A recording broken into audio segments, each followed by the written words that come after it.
Today, I'm joined by Amos Guiora, Professor of Law at University of Utah and also a former lieutenant working with the IDF, holding several command positions. He has testified on numerous occasions in front of the Senate Judiciary Committee and also has published and been interviewed by CNN, Washington Post, PBS, and New York Times, among many others. And he's also a fantastic author and a great speaker. Thank you for joining us today, Amos. It's a pleasure and an honor. So, as is customary here, what I do is most of all, and first of all, ask about personal history. So, please give us some sort of personal history and how was it that you ended up in law with University of Utah, and what gave way to your next interest? Sure. When I was 12, I grew up in Ann Arbor, Michigan. When I was 12 years old, or actually 11, during the Democratic Convention in 1968, I decided I wanted to become a politician. And when I was 12, my mom gave me a brochure, pamphlet of all the law schools in America and said to me, you can do whatever you want to in life after you go to law school.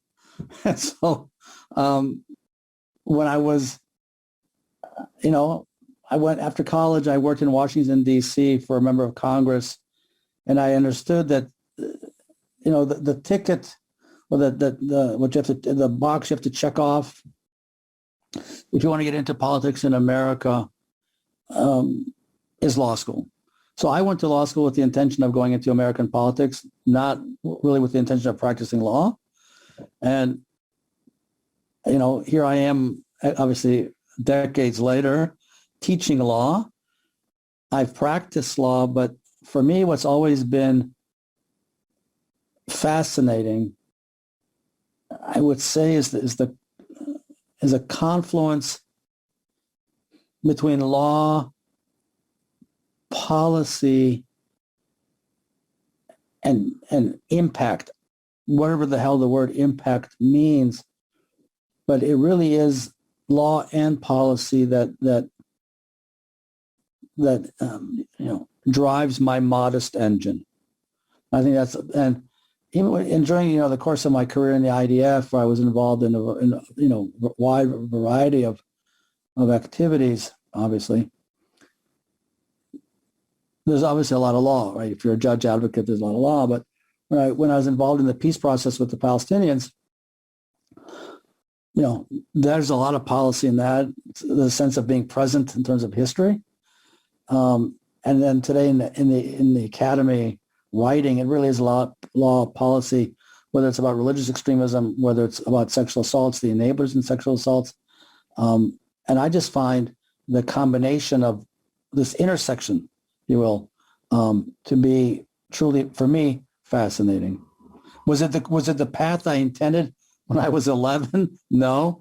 Was it what I thought, that this is where I would be? No, I never considered to be this at all. But, here I am, and you roll with the punches. And I am incredibly fortunate. That's the reality. Well, I'm really glad that we can do this and have this discussion that I've been looking forward to.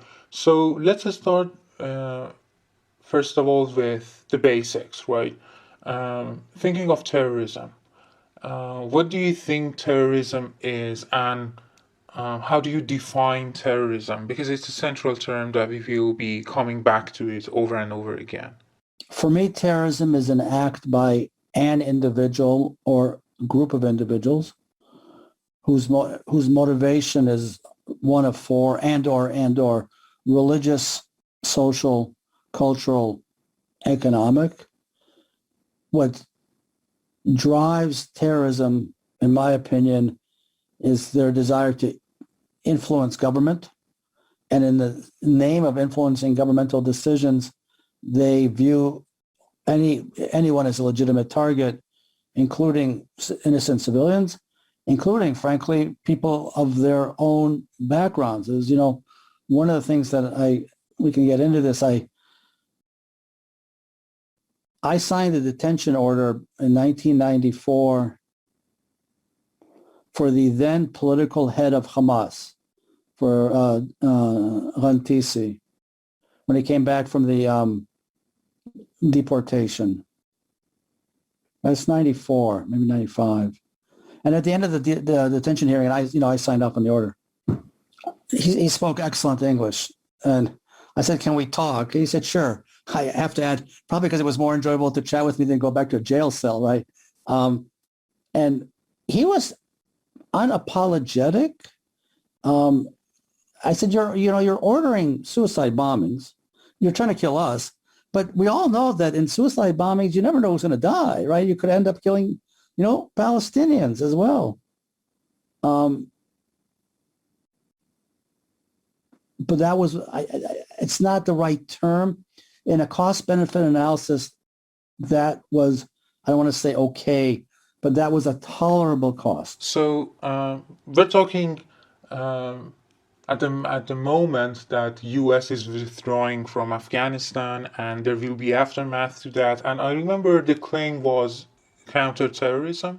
So how do you see what is happening in Afghanistan? And do you see kind of this whole situation with the Taliban as one sort of extremist all the way? How do you see the situation over there? I remember writing in the bin Laden's heyday, right, that the bin Laden camp, single plural, I think divided into three. I think there were bin Laden's all-in devout supporters. I think there were those who were horrified by bin Laden. And I think then there's that middle ground, that swath in the middle. And this is what the Americans, which obviously we can get into about Afghanistan, the Americans, in the name of soft counterterrorism, not hard counterterrorism, soft counterterrorism, building schools, building hospitals. On some level, I think they tried to reach out to that middle ground. But every time they would do a drone killing and kill 100 innocent people or 50 innocent people, the blowback was inevitable, and that would shift the middle ground to the bin Laden camp. And I think that same applies, in terms of Palestinian terrorism. Suicide bombing, if you're, Hamas supporter, go team go. And if you understand that terrorism, even though there's that momentary, we got them, that the after effects, what's going to happen. The IDF will come, and we know what's going to happen. Everybody knows what's going to happen.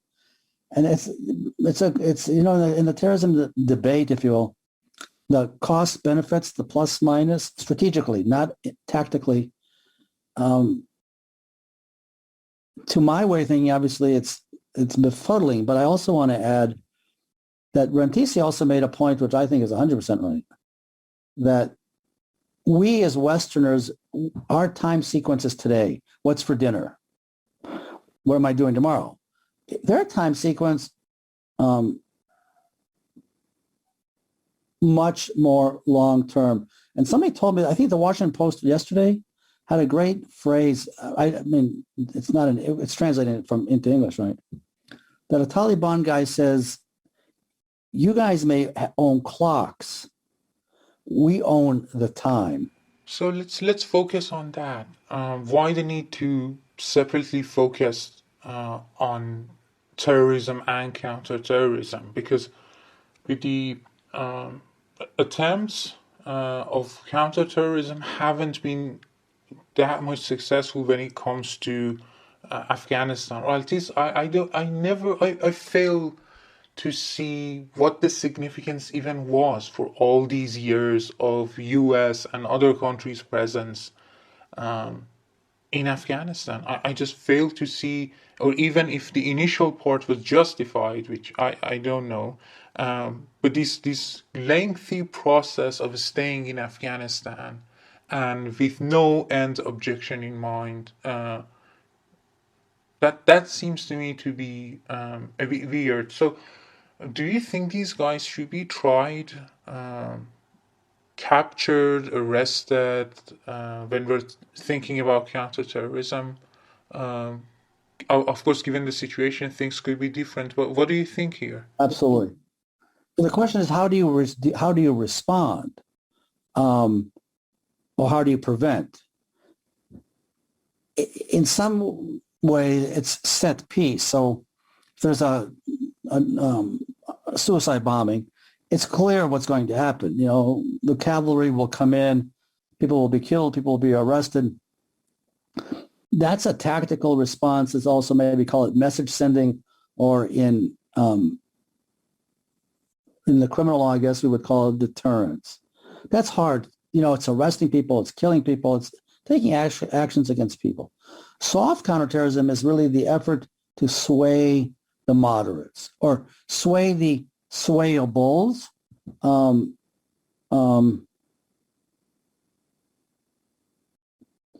But, you know, you also have to be really careful not to fall into this trap of that what works by Western standards will necessarily be acceptable to totally other different cultures.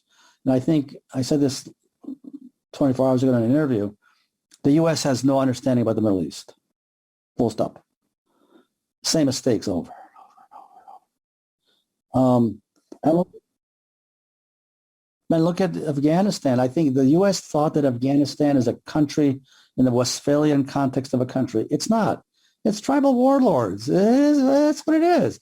You know, Churchill was a pretty smart guy, right? Yeah, and it's always so frustrating to me to understand the logic and the rationale behind Afghanistan. I mean, forget about the unbelievable amount of money and the lives of people that, you know, were wasted, basically. I don't know.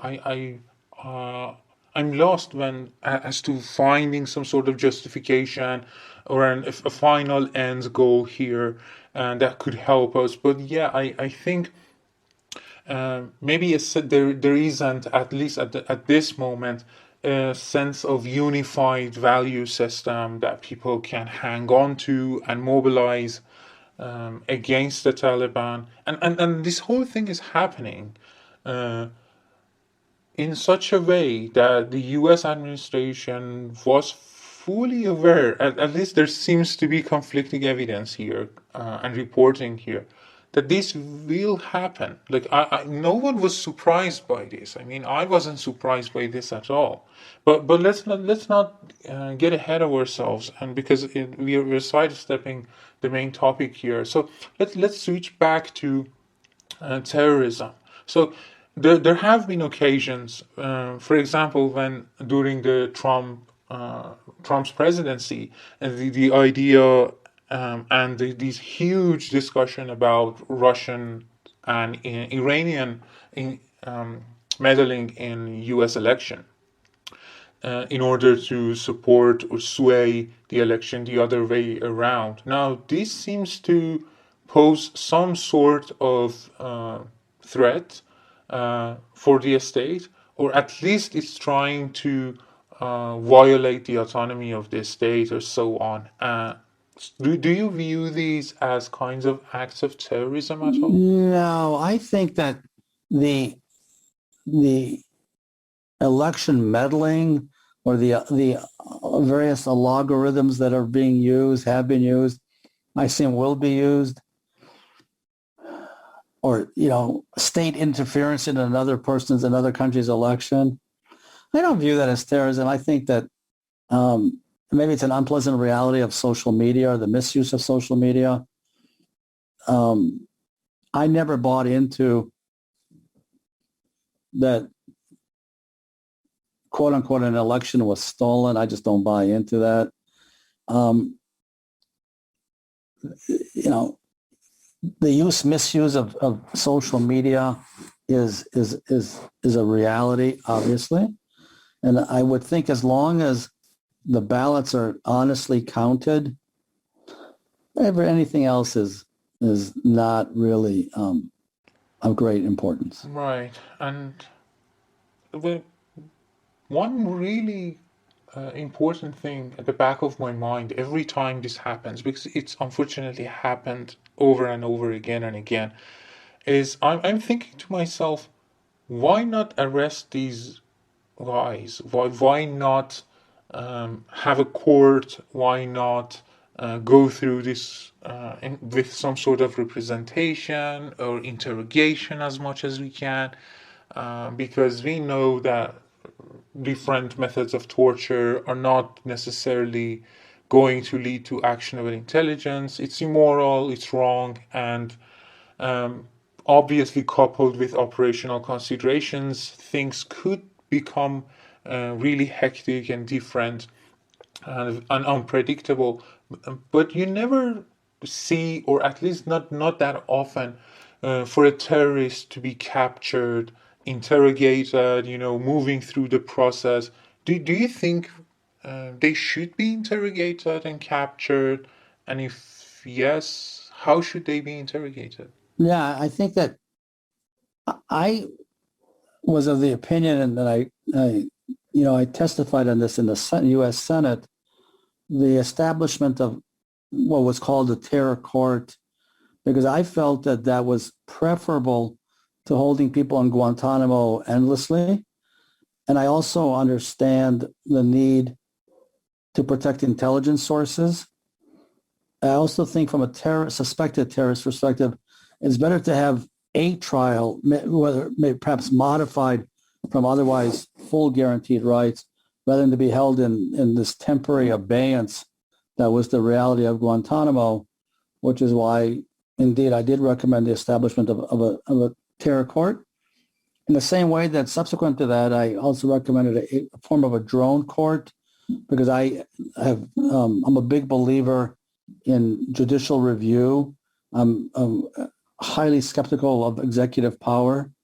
And so a terror court would enable trials with some modification in terms of the traditional American model. But as I say, a lot better than Guantanamo. And the drone court idea reflected my deep, deep, deep concern about the misuse of executive power. And I hate the expression, and I hate using it, but that the executive is, judge, jury, executioner, and off we go, boom, and not having any kind of review whatsoever by an independent judiciary. And, it didn't catch on. My co-author and I got a lot of flack, which is fine. That's okay. By the way, I still think it's a hell of a good idea. So let's say you've captured someone, they aren't cooperating with you, people's lives are in danger, and you're obviously, neither of us are going to say that torture would be fine. So, and you kind of offered this idea of coercive methods for interrogation. How would that go, and why wouldn't that be tortured? What are we talking about? Like the kinds of things that we utilized in this process. So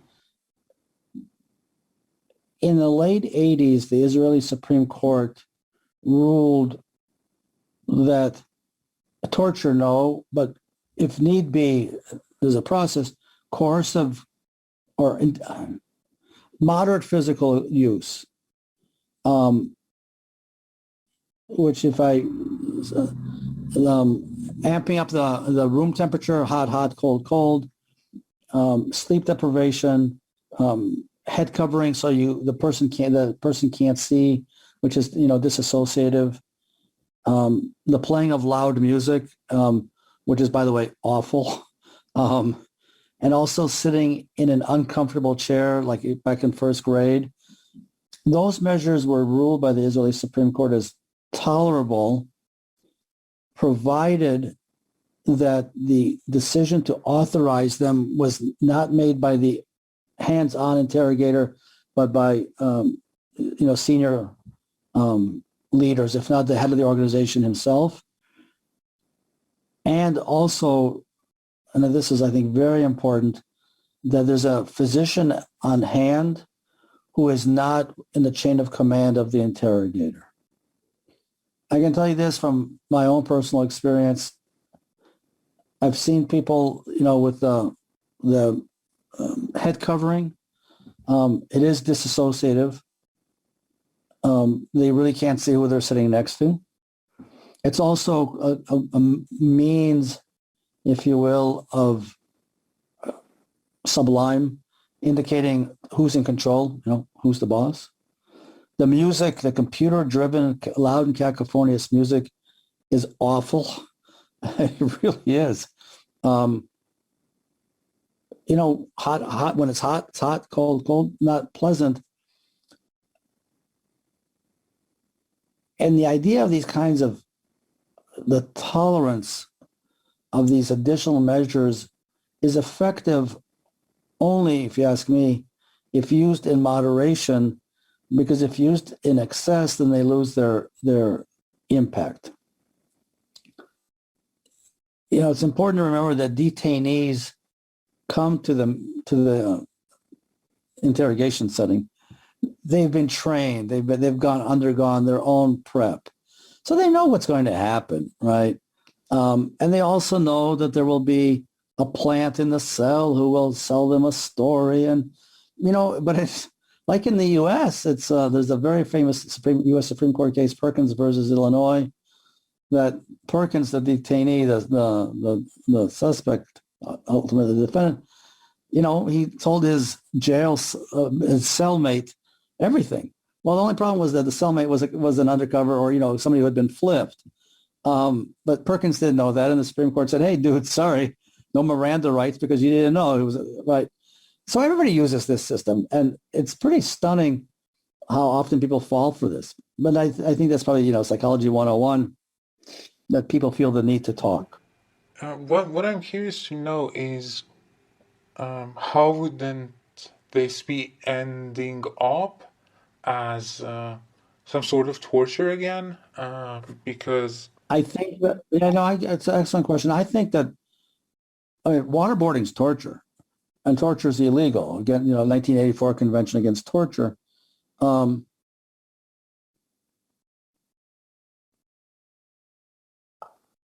problem with waterboarding is that the person thinks that they're going to die. And if you think you're going to die, you'll tell me anything and everything I want to know. The expression, and I reject it, is that they are simulating their death. And I think that's just so erroneous. From the perspective of the person, he doesn't think, or she doesn't think their death is being simulated. They think they're going to drown. That's torture. And I thought it was a terrible mistake by the Bush administration, one of many terrible decisions by the Bush administration to so openly and enthusiastically adapt, embrace waterboarding. But I also think that the Bush administration, literally every mistake you could make, they made, because there too, it's how we began our conversation. Does the U.S. really understand the Middle East? And no, they don't. I see it time after time. We could spend weeks talking about Afghanistan. now there seems to be some sort of repeating the same mistake, like waterboarding, or waterboarding is sometimes people say that it's just simulating someone's death, and then I think at that moment they say whatever they have to get out, and that doesn't lead to actionable intelligence, and obviously it's not moral. And when it comes to the context of the Middle East, I mean, this is a huge problem here. So, again, maybe this goes back to the fact that the U.S. has no clue what they are doing in the Middle East. So, what do you think here? And and it's really surprising to me that people even defend the idea. So, for example, Sam Harris, I think, yeah, Sam Harris is one of the defenders that keeps talking about it, and it was pretty controversial stuff back when he I think talked about those, this, and it seems to me, I think anybody who's been there, I mean, sorry, there are people who defend torture, sure. There always will be. I think that anybody who's actually has experience in these kinds of things will tell you the trouble is that the person will tell you whatever the hell he or she thinks you want to hear. And from an operational perspective, thus has really negative consequences, not to make light of it, but if he or she tells you that the bomb is on bus number 5 because that's what they think you want to hear, then you'll send the cavalry to bus number 5, and that's an utter and total waste of resources. yeah, I agree, and not just in terms of resources, but as you said, like the person saying anything that they can to get out of this situation. I remember the late Christopher Hitchens actually volunteered to undergo waterboarding. He said, they say that it's simulating death, or you feel as if you're drowning, but no, I was actually drowning, and yeah, so this doesn't lead to the conclusions that people just think it does, and it's not moral. It's will be wasting the resources, and you necessarily often do not end up with any actionable intelligence. But when we're talking about operational considerations, we need to have some sort of verification or confirmation of these intelligence that we're gathering. And don't you think that typically these processes will kind of derail the verification process, or the strength of the information that we're gathering? And what do you think here? The question is, how do you define success? Is it information that's 30, I'm making this up, right? 32% accurate, 47% accurate, 63% accurate? Did it prevent an act of terrorism? Did it mitigate the consequences of an act of terrorism? I think that it's a constant, never-ending battle to try to develop the kind of sophisticated algorithms needed to, frankly, to listen in on conversations. I mean, that's an essential part of this, and to be able to penetrate closed groups. But I don't want to know if you wanted to get into Afghanistan already, but the Biden administration says that they're surprised at the speed with which the Taliban have, come back. So when I heard that the other day, I said to myself, either the intelligence failure is overwhelming, or the intelligence gathering is an utter and abysmal failure, or the intelligence analysis is an utter and abysmal failure. Because anybody who says we're surprised at the speed is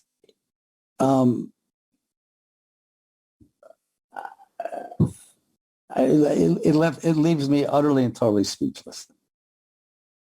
I mean, it isn't and I want to emphasize, I agreed with President Biden's decision to leave Afghanistan. I also point a long accused finger at Obama, who punted to Trump. Trump punted to Biden, and Biden's the only one who had the political courage to say, we're done, we're out. All the others, Trump and Obama, were absolutely, they failed here. The Bush administration, for whatever reason, going after bin Laden in Afghanistan, good Lord. I know Rumsfeld died recently, but, I don't know who you blame. Do you blame Bush, Rumsfeld, Cheney? I mean, Colin Powell is just a stooge there, right? I mean, they so screwed this thing up. It's just extraordinary. And I don't know if they really understood what the hell Afghanistan was. I remember Bush saying that we're going to bring democracy to the Middle East. I was like, dude, what are you talking about? but also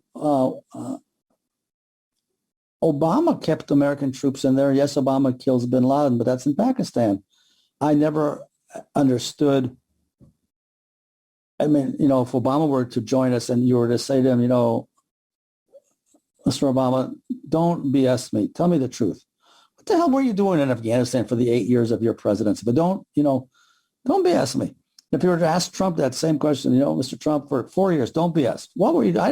I don't know what kind of an answer you get. I have a sense it would be some super convoluted, nonsensical statement. And the tragedy of it was, of course, first of all, led to the loss of lives of American soldiers, obviously. The waste of $1 bazillion.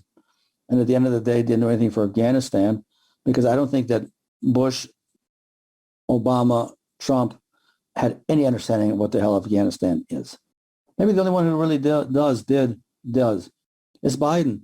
I think the other three lived in some la-la land about dealing with Afghanistan, like dealing with, you know, France, let's say. It's not. It's not a country. Neither is Iraq. And Iraq's not a country either.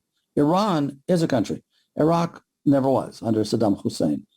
And the Americans misjudged that totally. And for years, they were trying to kind of show that the mission was nation building and we have values over there, and we're trying to focus on counterterrorism, you know, and helping to implement democracy and so on.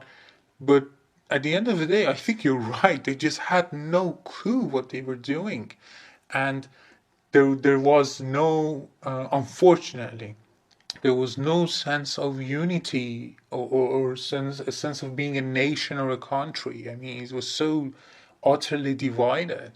But let's not get sidetracked by Afghanistan. I mean, yes, we could talk a lot about Afghanistan, but let me go back to basically these coercive methods and, you know, interrogations and so on. So one of the things is that I want to ask is some sort of considerations of privacy.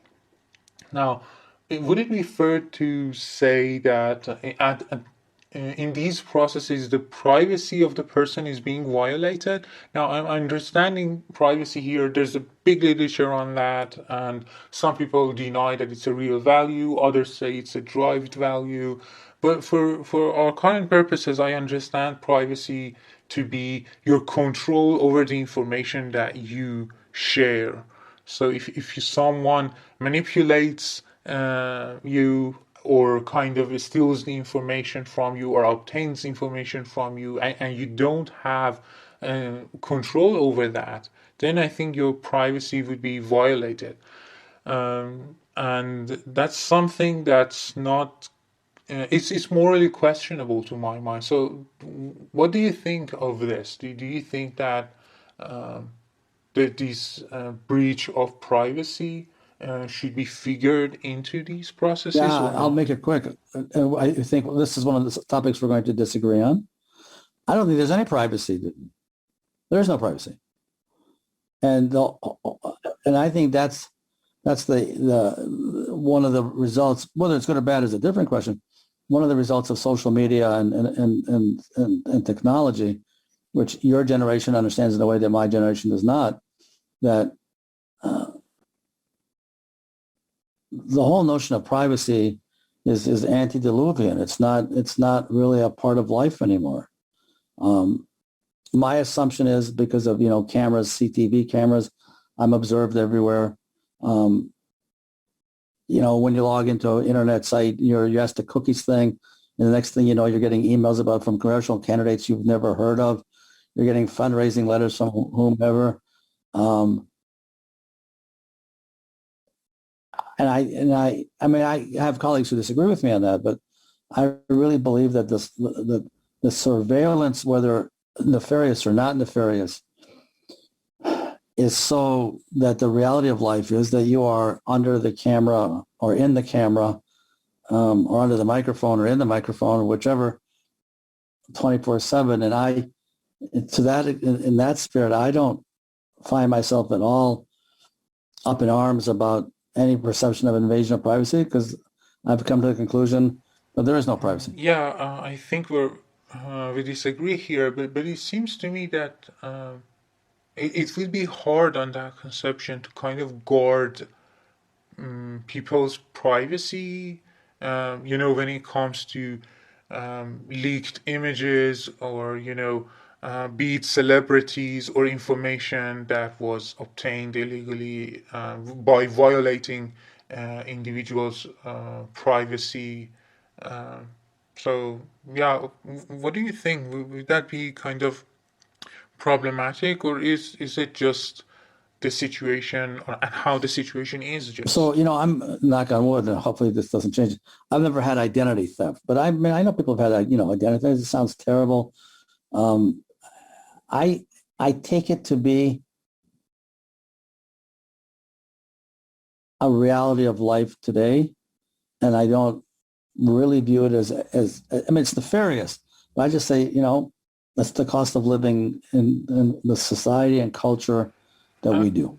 But then one thing would be maybe to further analyze this is the problem that is in the literature dubbed the problem of perfect voyeurism, right? So someone is collecting all this information without your knowledge, and you don't have any control. It's not them using the information maliciously or the data that they have on you. It's just that they are collecting all sorts of information about you that you have no control over. And it seems to me, when I think about this scenario, that would still be wrong, even though they are not using the information in kind of a malicious way. They are not malintentioned. In terms of privacy, no, because I just accept it as a reality. But I will say the misuse of my personal information in a harmful way to me, like identity theft or stealing my credit card or whatever, that should be punishable. But the fact that Google knows what my last 5 purchases were, there are issues that keep me up at night much more than that. And in that case, where are we left when it comes to some sort of transparency? Now, is it the fact that the information collected or the things that people know about this individual that is arrested will not be? Of course, he wouldn't know the information. But what about the people or how it will be used in that sense? Isn't that some sort of manipulation to gain information, or at least withholding information from that person? Yeah, I think it's a little bit of mixing apples and oranges. But the interrogation relation, the relationship in the interrogation setting between the interrogator and the interrogatee, an interrogator who is a professional will come to that meeting extremely knowledgeable about different aspects of the interrogatee's life. And it's disarming to interrogatees to realize how much the interrogator knows about them. How that information was gathered, maybe that's your question. So when it comes to like the information and accessing it, we're talking about the public and the person that the intelligence and the data and the information about whom was gathered. And would people have access, or the individual would know one of these things, or at least a reasonable amount of what they know about him? How much transparency are we talking about when it comes to remember, I got it. Okay, but remember that like the public, when it comes to things like the freedom of information. The argument made with respect to information received from coercive measures does not necessarily mean that it will be admitted into a court of law. Because remember, there are two different engines driving this. One is information that you turn into evidence to convict, which the court is going to have to determine whether or not the information was voluntary in America. The other instance is information is used for operational purposes, and then the argument would be that it justifies means that would not be accepted by a court of law. I've always been hesitant with that one because to suggest that there was no intention to allow it into a court of law is a slippery slope that is a slippery slope. And that's why, and as I said earlier,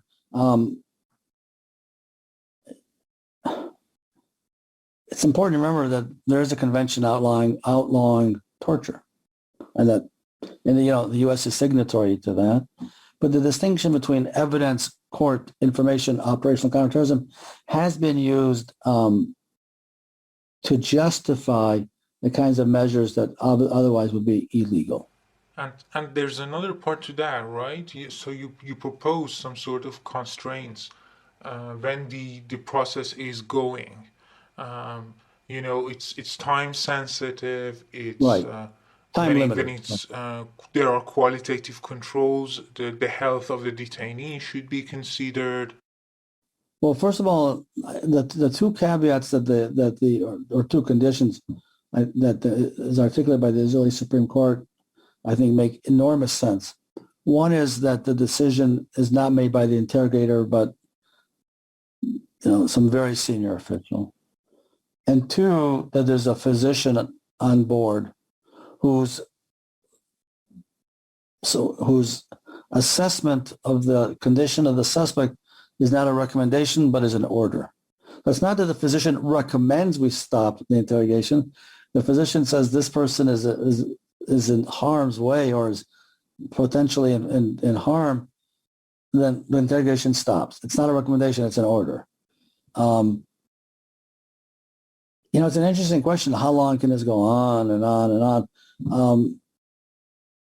There is this notion of you wear the person down, and don't forget that the interrogators work in teams, right? So 2-on-1, two guys come in, go out. Two guys come in, duck. But again, there the assessment is going to have to be, was the information reliable? Did it serve any purpose other than having something that seems to be accurate? And that's why, this notion of reliability and credibility is of great importance, because, the interrogators also don't want to live in a false paradigm where they've got information, but it's useless, because they know that the consequence of that is that somewhere out there, some bad guy is actually going about their bad business. And I think that unless you're a sadist, to continue interrogating someone where there's no point in interrogating the guy, again, maybe it satisfies some sadistic need, is absolutely counterproductive from the perspective of counterterrorism. But one again, the one thing that we haven't yet fully understood is when it comes to matter. Okay, there's a difference between privacy and confidentiality.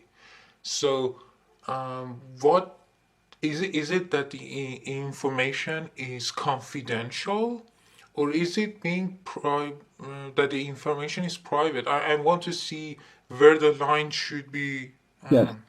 Should be when it comes to the public awareness of what is happening to the detainee. Is the detainee right now under coercive interrogation or experiencing that or not? Or should the information be limited, the flow of information, in order to make sure that there's an asymmetry about the information that the estate knows, and the estate wants to make sure that others don't know this because it wants actionable intelligence.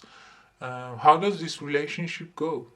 Well, that is a great question, and it's a real dilemma. On the other hand, operational considerations suggest a limiting as to sharing with the public the measures used. On the other hand, flashing a bright flashlight on what happens in the interrogation setting is the only way to preserve a democracy. I'm probably far more in favor of the broad flashlight. You know, the Washington Post thing about nothing like dark in the right, whatever the hell, the darkness and the light. But then I will immediately say to you, yes, but that there are instances where public awareness can be a hindrance. Okay, so let's say someone is experiencing these coercive measures. How come, will they be punishments? Are these punishments? No.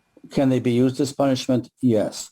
Are they intended as punishment? Not at all. Okay, but let's say that these happen and there are still no results. The detainee is not cooperating,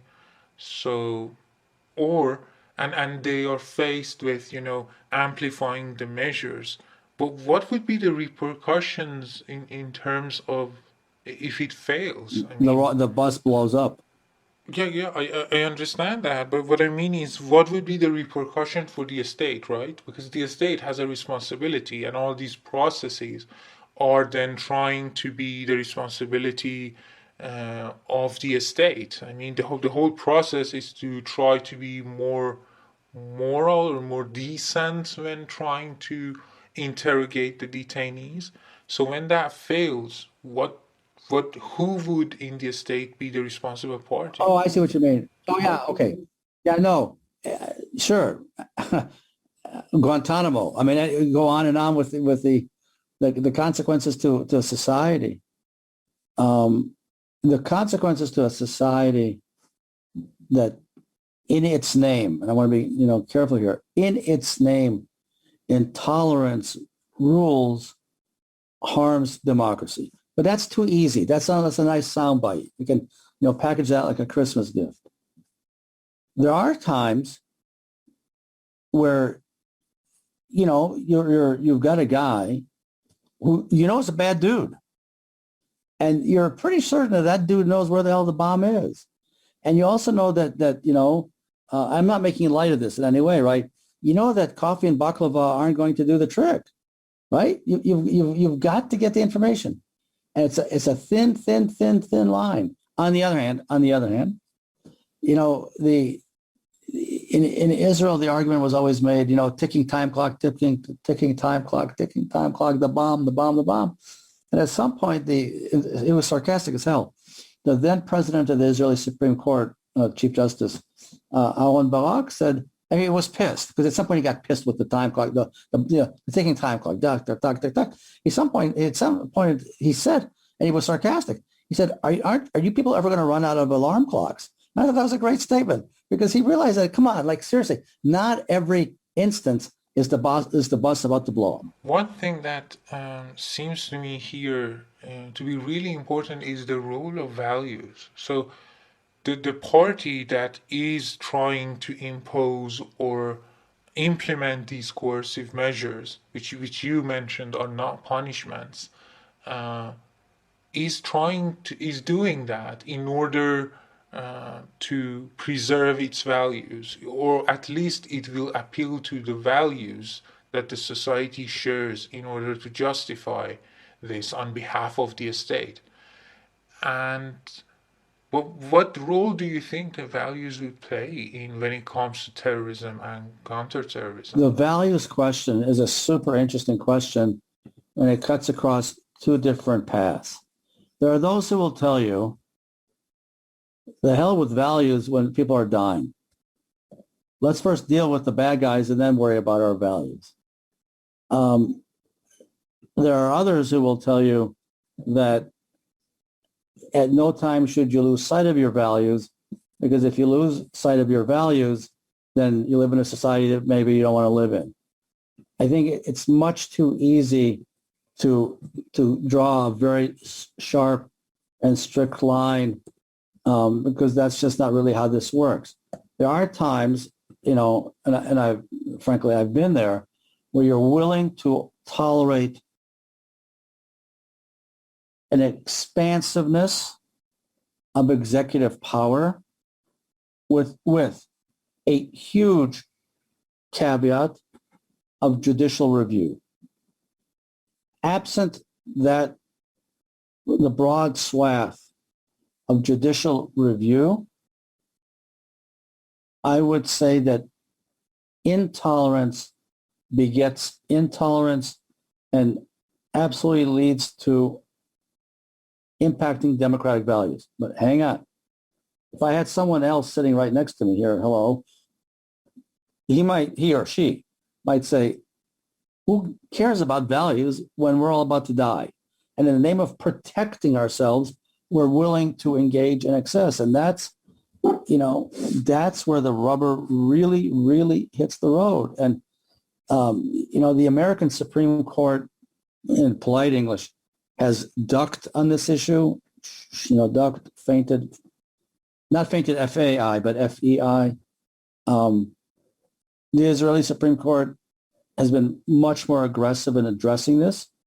But we all also need to understand the reality of life is that at the end of the day, you, Joe, the interrogator, are sitting opposite Jane or Dick, interrogatee. And Joe, interrogator, he is the one who's driving the bus. What I see a problem here in terms of relativism, right?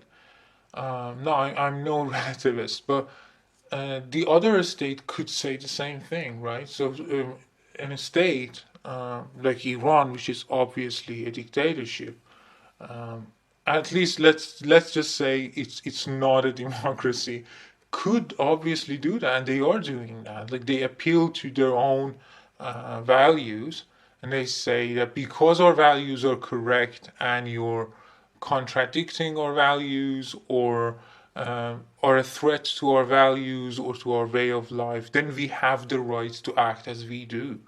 So, and this could really rightly explain why is it the case that the detainees are faced with such hard human rights violations within the Iranian judiciary and prison system. I think that the values discussion is obviously an extraordinarily important one. But it's going to be tempered by the, I don't want to say more important issue, but the more pressing issue of life or death. But hang on. We also need to be careful with that, not to exaggerate the danger posed by an individual. And that's always the temptation to engage in or articulate excess or articulate the excessive danger posed. And that's hard. I mean, having had a seat at the table, it is and I'm not ducking your question at all. It's a really, really difficult question. But you can take it to a different level. What you're really asking in many ways is, how do you assess a threat? So, and who's doing the threat assessment? And is the threat assessment political in orientation? Is it purely intelligence only? Is it the intelligence community trying to curry favor with the leadership? It cuts, it costs. That's why I think if I were king for a day, or if a king were to call me and say, what do you suggest? I would say to him or her, Queen, to have antenna this big of skepticism with respect to everything I'm told. But there still seems to me some sort of arbitrariness when it comes to our values. So let's move away from religion, right? Because you make this parallel case that religious extremism does really share a bunch when it comes to the radical right wing. Like you see similar similarities here, principal and crucial similarities here. But I see some arbitrary selection worries, right? One could say that, for example, the values that we are selecting are these, and these are the values that are important to us, and we will make decision based on that, and the opposing party will have some other, criteria to judge and justify these their performance with. And someone could come to me and say, okay, you know what, there's a problem with what you're saying, and the problem is that, look, you care about freedom of speech, right? But our values dictates that you can't go out and send an invitation to Amos Guiora and have an interview with him. So you see where I'm going with this? Because they would say that our values just do not let you do that. And if you do that, you will automatically be categorized as a threat to the state and to our values. But even there, right, I get that. But even there, to label everything, you know what, let's go to Charlottesville. So when Trump, in that terrible phrasing, good people on both sides, well, there aren't good people on both sides. There are no good Nazis. It's just, there are not. No, there are not. Were there people on both sides who were highly problematic? Yeah, but not the moment you cross over into Nazism, or no, then you've crossed that line. You referenced earlier the book, the Tolerating Extremism book. So, when I've read the comments about that book and the Freedom from Religion book, the back-to-back books, in which I do call on limiting free speech. And I think that in both books, I confess, I don't think I was fully aware of the extent to which social media has become a profoundly important issue in the free speech discussion, which is why I'm a firm advocate in limiting speech. I'll raise my hand. Words kill. And the words of extremism kill. Not metaphorically kill, but kill. I mean, I see that, but then again, the same problem appears, I think. So, okay, maybe I receive a comment, why did you interview Amos Guiora? I mean, freedom of speech should be limited here because of our values and what we feel would be important. So my listener could say the same thing, and and say we are not censoring anyone. We're not taking away their right to freedom of speech. It's just that we're limiting free speech because of our values, right? In order to preserve our culture, and that's what would you say in this situation? Because there seems to me something has to give. Like, do you see my worry in terms of like limiting? So let's take you're a listener in Iran, right? First of all, I would want to take a step back and say it's an extraordinary opportunity for me to engage with an Iranian audience. I mean, that's remarkable. I even allow myself to say the following. I've been interviewed probably like for the past 25 years. But who's counting, right? And I've given interviews worldwide this way, on a who knows how many different topics. I mean, I don't know if it's hundreds of interviews, thousands of interviews, because I'm of the age where you speak only the truth, right? Because I'm an old guy, right? I'm 64. An opportunity like this to address an audience which I would otherwise not have the opportunity to address, and who otherwise would not have the opportunity to hear me, whether they agree with me or not.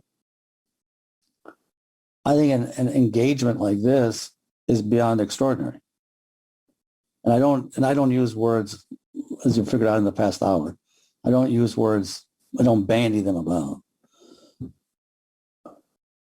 I well understand that there are profound differences. That's okay.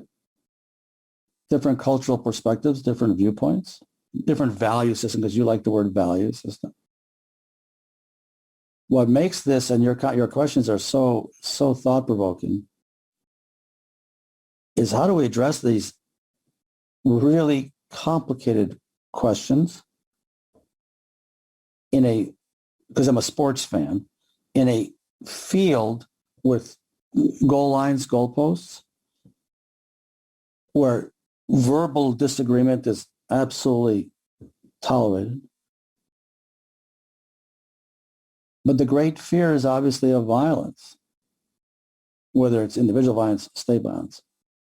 So I frankly don't care whatsoever if people disagree with me. I'm used to that, trust me. But one of the hopes of an engagement, this conversation with you, given your audience, is at least to have, exactly like the two of us here, civil discourse. What happened in Charlottesville was not civil discourse. It was violence. And when, I don't remember his name, when he drives backwards and he kills Heather Reyes, right? That's Heather Heiss. That's murder. That ain't kosher. But I well understand that, for an Iranian audience, we have a different worldview, right? But it would really be, and I'm not Pollyannish, it's the last thing in the world I am. But that interactions like this at least get, and I hate this word, people who are understanding, respecting different perspectives, willing to engage openly, even if we may disagree about everything, but to have this engagement, disagreement. The problem is, and you keep coming back to this, what do you do with the extremist? And that is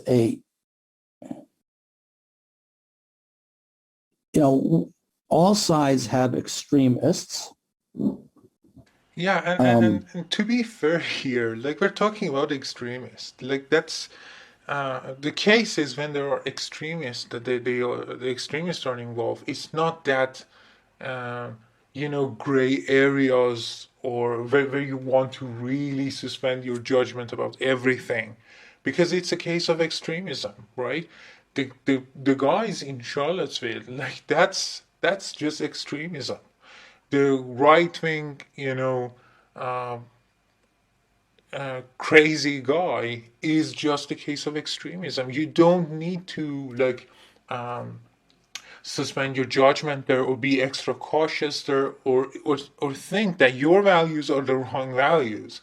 I mean, in cases of extremism, to be fair, it's easier. Like my objection will be weakened, and I think pretty much everyone would say the same thing. I mean, our moral considerations should be in place, but it seems to me that in cases of extremism, most people would agree, like people in Iran agree that ISIS, for example, is not a rational party that you have to think about and talk with them and hold, civil discourse and so on with.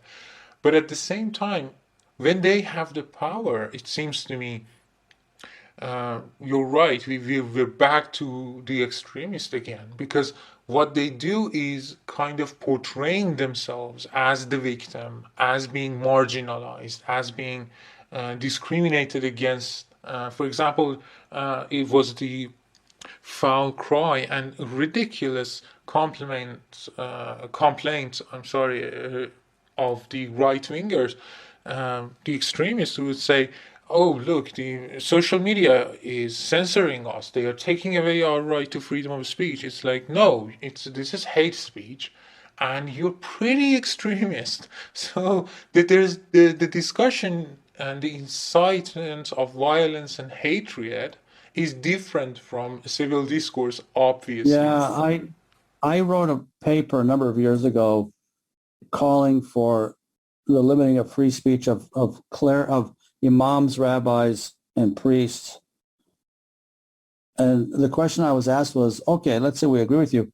Won't they then take their congregations of all three faiths to the basement and still meet with people? Maybe. But praying in a basement imposes hardships, limits. And for me, it gives me no pleasure to recommend limiting free speech. But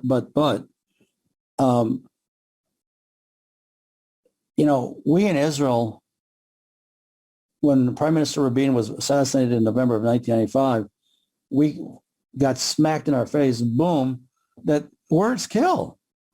I also understand that, because modestly I say, I understand geopolitics. So I understand when a nation's leader amps up the rhetoric, the leader of the other state needs to, they're playing this virtual, I don't know if chess is the word, let's say chess, rhetorical chess. And whether it's in Charlottesville, there went beyond rhetorical chess to violence, right? But if we think about the tone and tenor of discussion, direct or indirect, between foreign leaders, whether it's direct or indirect. So rhetoric is easy. I mean, I could sit here and yell and scream, stand on a soapbox like in Hyde Park. The question is, to what extent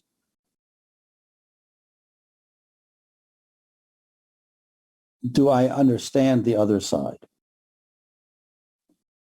And to what extent does the other side hear me, but not only hear, but subtext? There's a theory out there, and we'll see, where we're in 2021, whenever the Egyptian archives will be opened, that as a run-up to the 1967 Six-Day War between Israel, Egypt, Jordan, Syria, but primarily Egypt and Syria, but I mean, with Nasser, the driver of the engine, that President Nasser of Egypt and Prime Minister Eshkol of Israel were two ships passing the night, that they didn't understand each other because Eshkol didn't understand Egypt and Nasser didn't understand Israel, and so they were each engaged in rhetoric.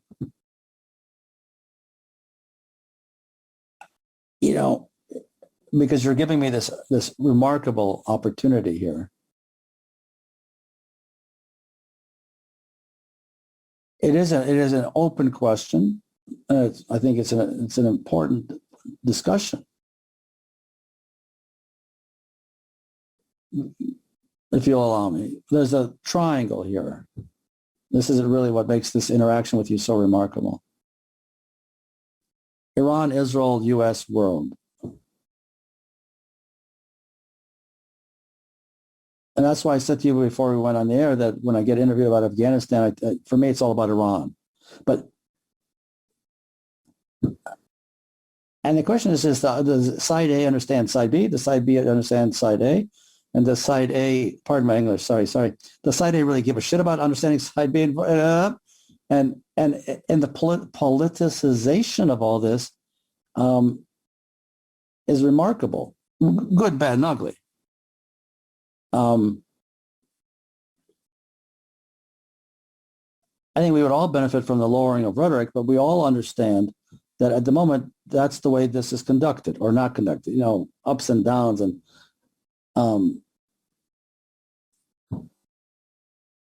the power of extremism, as we've learned, goes beyond rhetoric. And that's where it gets dangerous when things.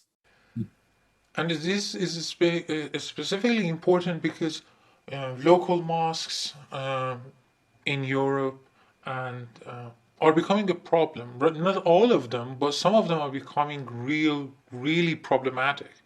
Like there was a recent incident with a reformer that the people who attended the mosque, the imam told them something, and they tried to somehow physically harm the reformer. This happened in London, and when investigation was done, at the end of the day, they understood like these things are coming from that specific mosque, that has a really extremist imam, and this seems to me sort of recruitment. And I think you're right here about the similarities between the right wing and the extremists, religious extremists, because there is a recruitment process going on. There is this half-truth and propaganda that they use to kind of shift the perspective to themselves as bringing peace, as waging war against corruptions and so on. So before we get into the bystander question,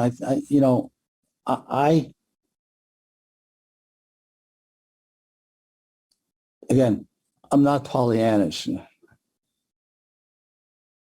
The hope is at the end of the day that reasonableness reigns and that temperature. But I also understand domestic needs of politicians. I understand that. In 2005-ish, I gave a talk somewhere, and on my panel was a former, so I don't remember exactly his role, but he defined himself, and I don't remember his name, as a leader in the student movement in Iran then. But this was now in the States, so he had left Iran. And after I finished my comments and he finished his comments, he asked if we could talk. And I said, of course, totally, sure. And he made the point that he was outraged, pissed, particularly at Clinton for at a critical moment abandoning the student movement in Iran. And this is relevant to your question. He felt, and I don't remember his name, and his name isn't really relevant, that we got suckered, we got played. And he said that Clinton's decision not to really provide assistance at the critical moment will set back the student movement, I don't know, years, decades. Lost opportunity, right?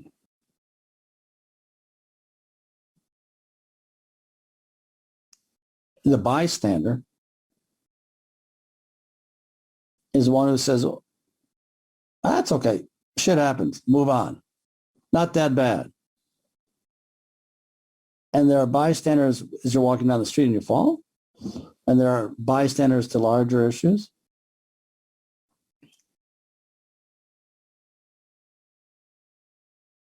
And I think it's a very interesting question you're asking.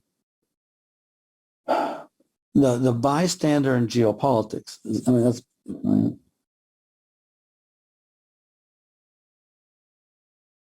It's really interesting to ask and to think, trying to tie things together. Where will the Taliban in Afghanistan lead us to? And will there be a understanding, recognition?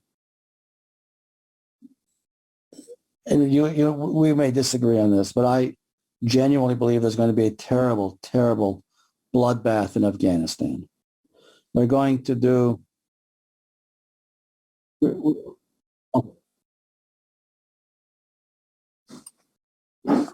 I think that they're going to literally commit genocide. I think also that if I am, again, king for the day of Saudi Arabia, the Emirates, Abu Dhabi, Dubai, Qatar, who have hitched their wagon to America in the context of Iran, the nuclear weapon.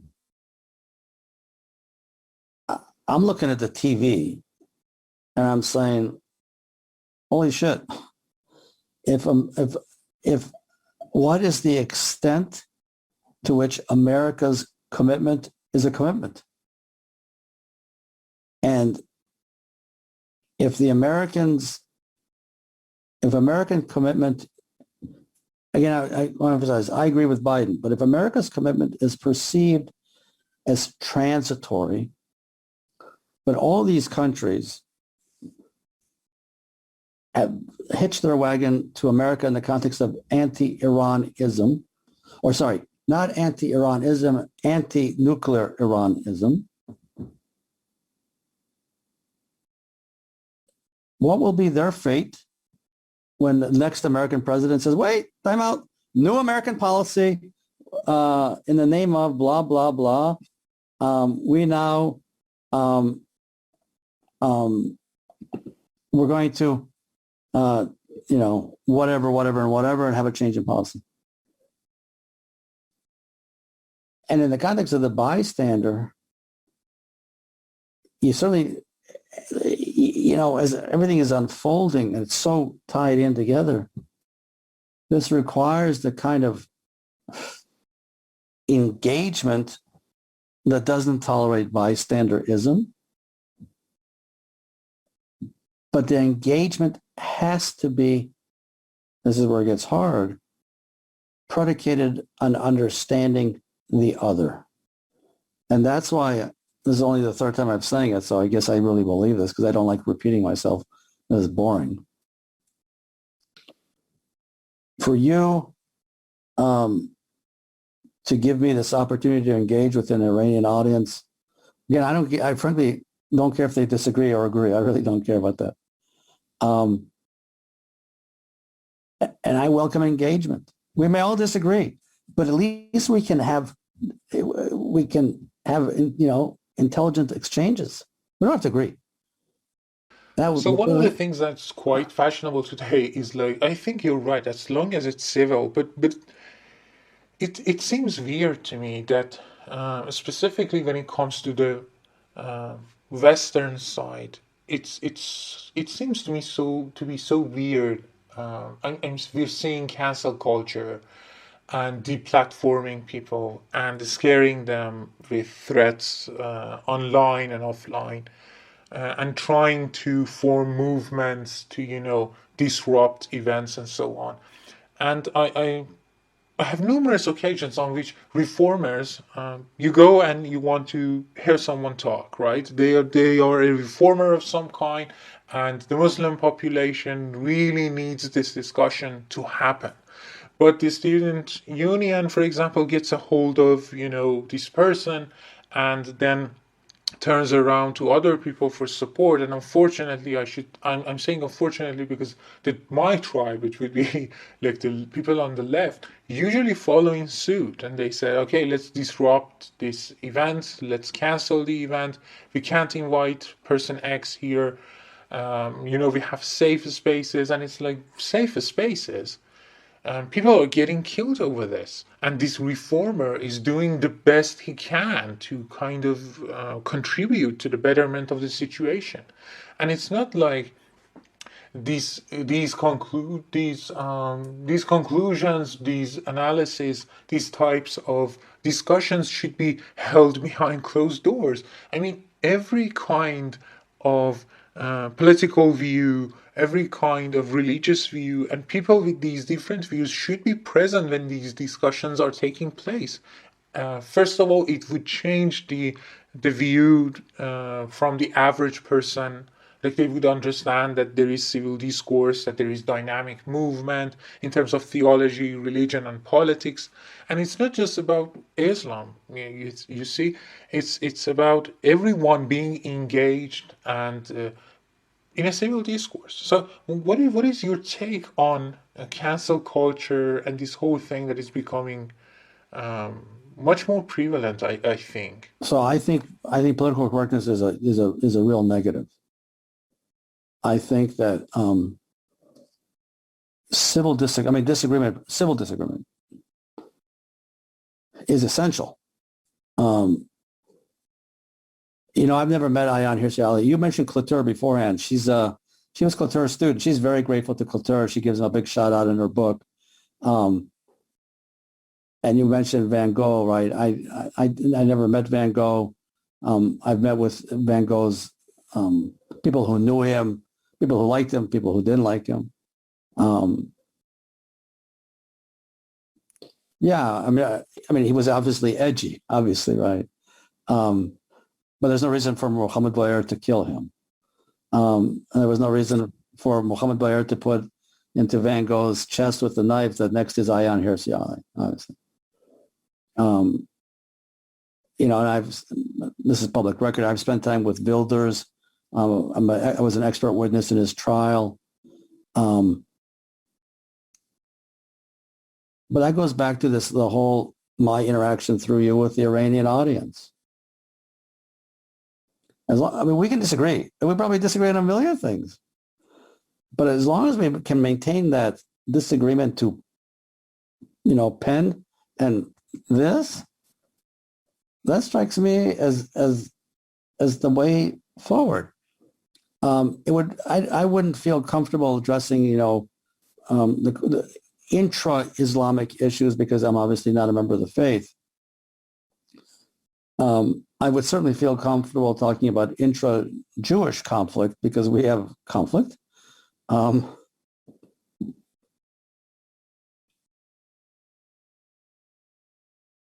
think you're right in terms of you focus on two words which are fascinating: extremism and values. Extremists, who I find to be as negative can be, what makes their message effective is they have that 20-second soundbite down pat. There's no nuance. I don't know if you've ever seen the extraordinary pre-World War II documentary, Triumph of the Will, by Lena, I can't pronounce her last name. It's the most extraordinary documentary about the Nuremberg rallies. And it's Hitler at his, and I use every word here carefully, at his most horrific genius, right? But you can see the audience. That's what extremists do. Those of us who are, left, moderate left, Lord, we don't speak in 20-second sound bites. We speak in nuance. That's why you and I have been talking for an hour and 40 minutes. With an extremist, it's the same. This is really what I think one of the things you're getting at. How to shift the debate from the extremist to the more nuanced.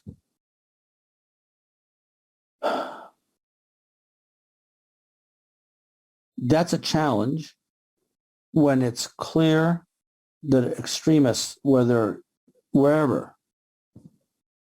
have a powerful seat at a powerful table.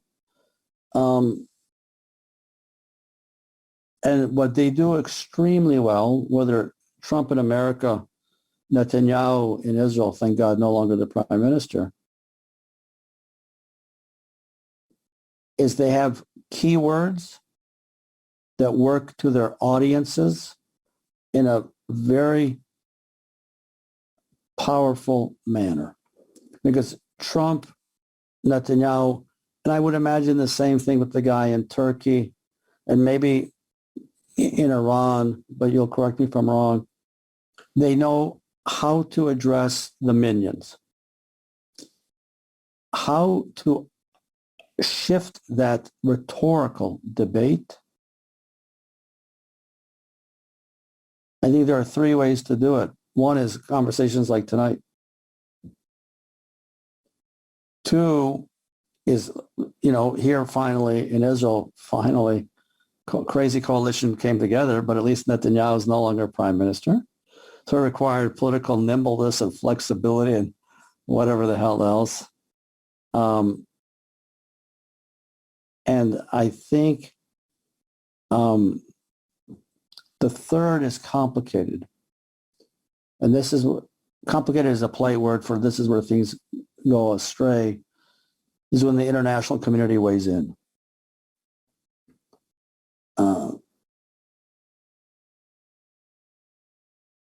At the end of the day, each country is going to have to decide what the hell works for itself, provided they don't pose a threat. So do you think do you see anything similar here, like in terms of people who are trying to disrupt these kinds of talks, or people who are a bit, I don't know, hyperbolic or have exaggerated worries about these talks and so on, and are quick to kind of dismiss dissidents and reformers as racists, Islamophobe, or anti-Semitic in some cases.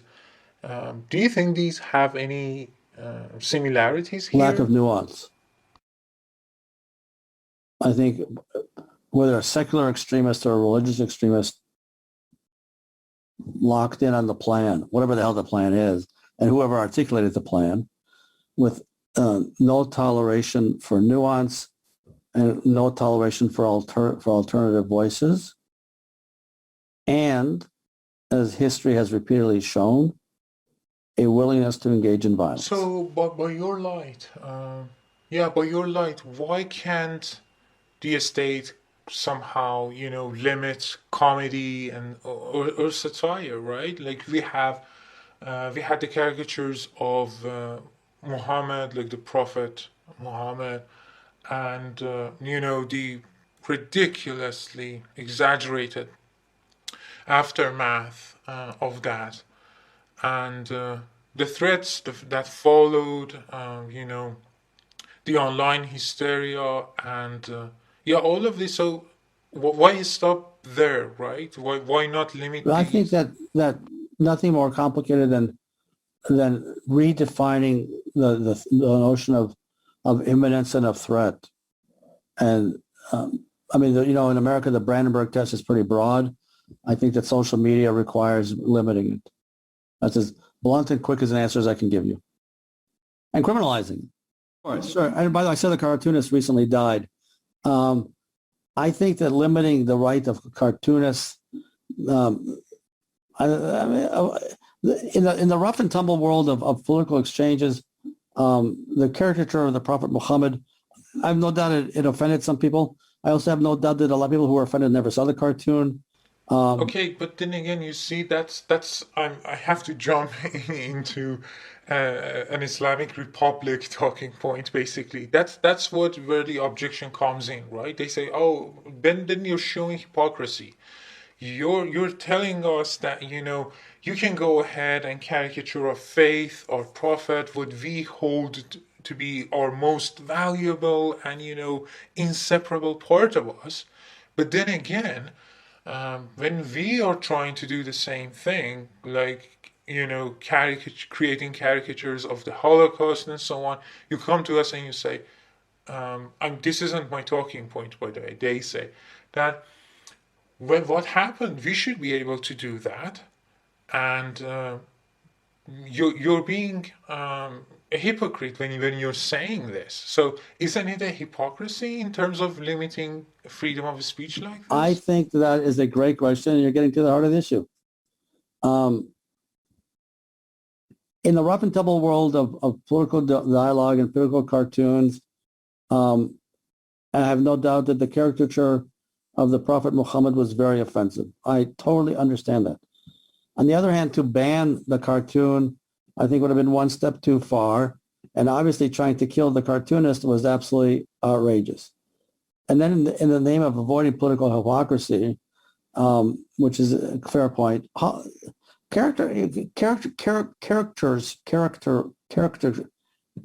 of the Holocaust, you know, are they unpleasant? Yeah. Do they piss me off? Yeah. Should they be banned? No. Okay, then Some you have countries, it. but There wait, you have it, okay? He said, no, they are fine, and credit where credit is due. They should get credit. I mean, yeah, obviously it's offensive to anyone who has any regard for historical truth or truth at all. To see like caricatures of these or anything that they hold dear, and to the Muslim person too.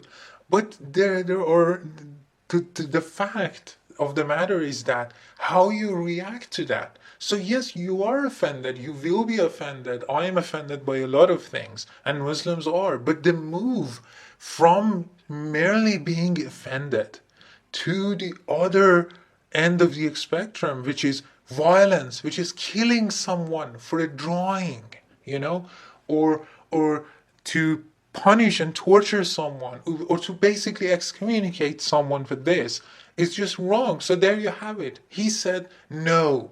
He said, I'm offended by the caricatures, by the mocking, the satire of the Holocaust, but I don't think they should be banned. I don't think people who do it should be killed. I mean, are we done with this already or not? Some countries have criminalized Holocaust denial. Germany has. I don't remember the other countries. I remember Germany for all the obvious reasons. That's different than drawing a Jew as a Shylock, and I think that's you know and again I understand that the drawing of the Prophet Muhammad was offensive, but to ban it, to try to kill whatever his name was, the Danish cartoonist, good Lord, that's no. That's the kind of rough and tumble speech that should be tolerated. And I mean, another thing that is worth mentioning is, can we please differentiate between a public figure whose claims are up for grab, for discussion, for debate, or anything else, with matters of fact? Like, I think, and anyone who has any regard for history, you have to be dumb, deaf, and blind to deny the Holocaust.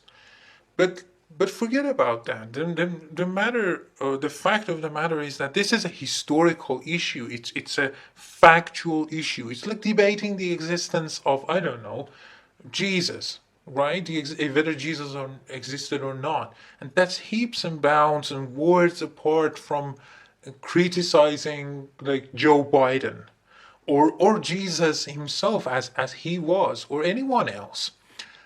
These things are not matters of facts. Sure, your criticism should reflect some matters of facts. You can't lie about, that person and, spread misinformation.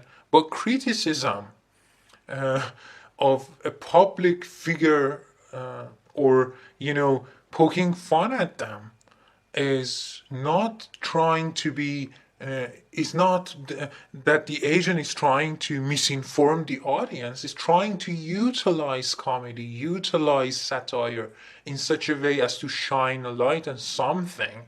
Now, it could be in bad taste. It could be that it is offensive or not funny. But it's not a matter of fact. Like, they are not asserting something as fact when they're doing this. So matters of fact, I think, should be separate from our discussion. I think these two things should be separate. But where I see tension is when it comes to speech, right? And then the problem I see is this, right? So hate speech. Let's say hate speech. One could make the argument that the line is just too arbitrary. This is hate speech. This isn't comedy or satire. This is targeting someone or a group of people specifically. There's a thin line, at least in American jurisprudence, between offensive speech and hate speech. And I have no doubt that you would find people who would tell you that the cartoons should be banned. I personally never found a compelling argument. In the same way that mocking the Holocaust, and as I speak as the only child of 2 Holocaust survivors, it's unpleasant as hell. The cartoon or mocking shouldn't be banned. Denial of a factual event is a different question. And I understand that there are people who will disagree with that. I understand that. But that brings me back to what I said to you earlier, that the greatest thing about this opportunity with you is to address, people out there who very, very, safe to assume, disagree with much of what I have to say. But A, that's fine. And B, to continue the civil discourse is the greatest thing there is. So we also, let's move a bit, because I think we have exhausted the topic, and getting to the bystander and extremism. I think the place where you brought that up initially, I think the whole concept is really fascinating. So let's get the terms straight. Who is a bystander in your view? The bystander is the person who's physically present when ill befalls another human being, whether as a result of an accident, health crisis, a fight, whatever. And the bystander needs to meet a 2-part test. One has the ability to act, cell phone, and the other has knowledge. And if you have those two, then for me, and I've been very involved in criminalizing the bystander, all that I would want the bystander to do is to dial 911, hello police, person in distress, 123 Main Street, no more than that. And there are a number of states in the U.S. that have bystander legislation. There are a number of countries that have bystander legislation. I genuinely believe that it's a low demand, dial 911, and the positive consequences are extraordinary. I'm now very involved in the efforts to criminalize the enabler. The enabler was not present, unlike the bystander. But the enabler is the person who knew or should have known of the distress of another and chose not to act. What would be like the difference between the bystander and the enabler? Is it their presence? Sure. The bystander is there, physically present. The enabler is not. Information is shared with the enabler about the harm to another, and the enabler chooses not to act, thereby enabling further harm. Bystander present, enabler not. There's no jurisdiction in the world that has criminalized the enabler. I am very much working on that effort. And do you think that enablers and bystanders, do you think this is something that being an enabler or bystander should be criminalized? I've had good success criminalizing the bystander. The fight to criminalize the enabler is beginning now. We'll see where we go. What would be like this scenario? Like, is it that we don't know? Like, is it just complete complicity? Can it do anything or not? Give us some sort of scenario of how you're viewing the situation and the responsibility of that person. Sure. You see that another person is in significant danger,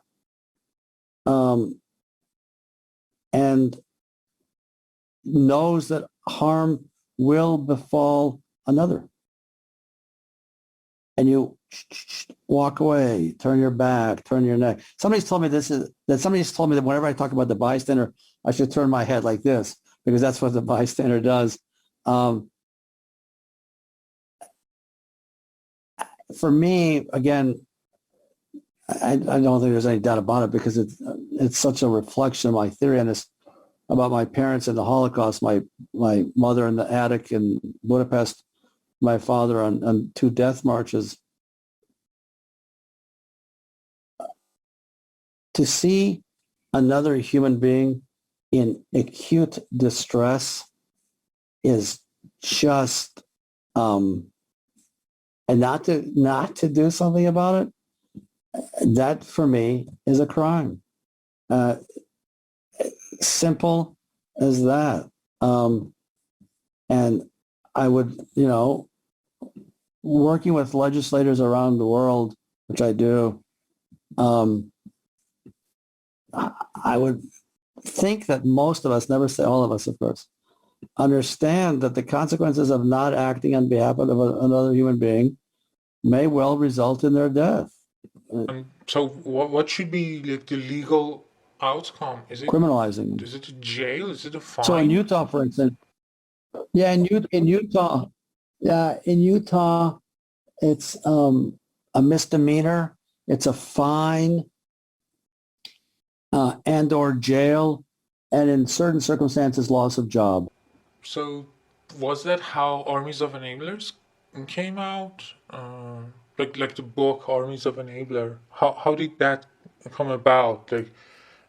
Because it seems to me like it's a combination of many of your ideas in the book, like extremism, like groupthink, like the process of othering, enablers, bystanders. Oh, the Armies of Enablers. What about the Armies of Enablers? After the Crime of Complicity book came out, I had dinner in Chicago with my publisher, and he said, "What's next?" And I said, "I'm done with this bystander." He said, "Yeah, but you're a huge sports fan." And he said, "Do you know about Michigan State and the sexual assault scandal with Larry Nassar?" And I said, "I do." And he said, "Well, you've heard about the Catholic Church." And I said, "I have." He said, "Well, there's your next book." And we shook hands.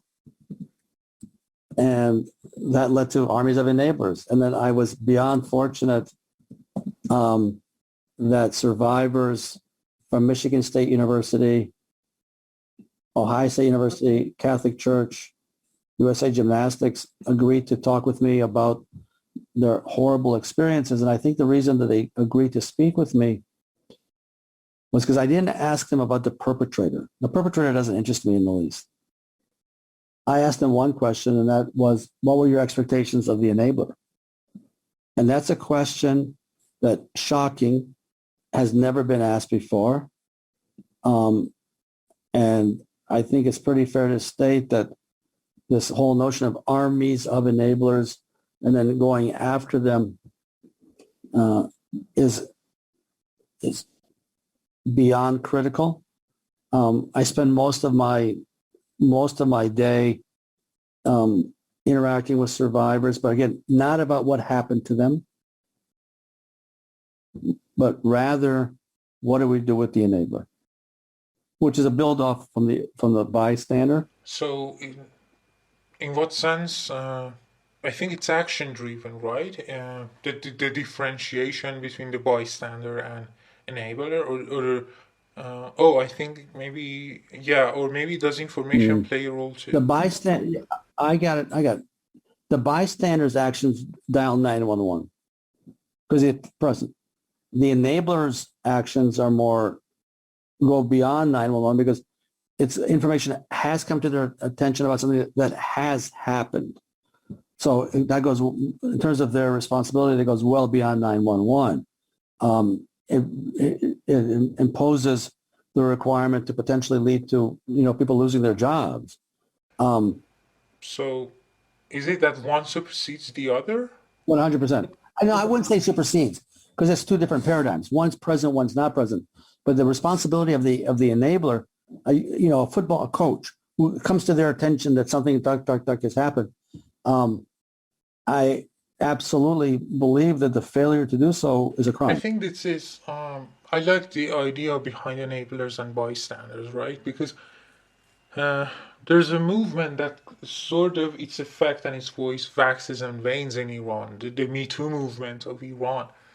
And it seems to me that it seems to me to be really interesting thinking in terms of the bystander and the extreme views here, and also the complicity of some of these people who have failed in their responsibility or have enabled these things to happen.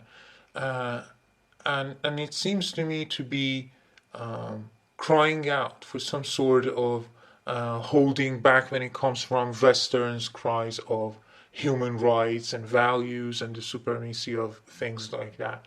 So, or it seems to me at least that it's a bit of the conscience that is crippled, it's a fight on behalf of survivors that I readily embrace.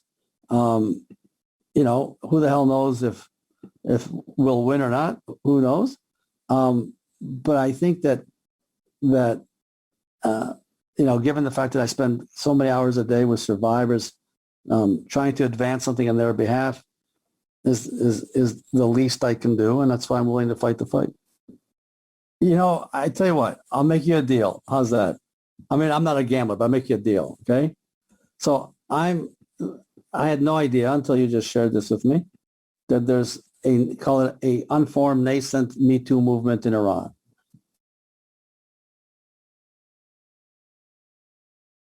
One of the best ways to combat Me Too is to go after the enablers. Because the perpetrators don't happen without perpetrators. I'm getting tired. Perpetrators don't happen without the enablers. I leave this to you. I throw you a gauntlet. I leave this to you to figure out how to make it happen.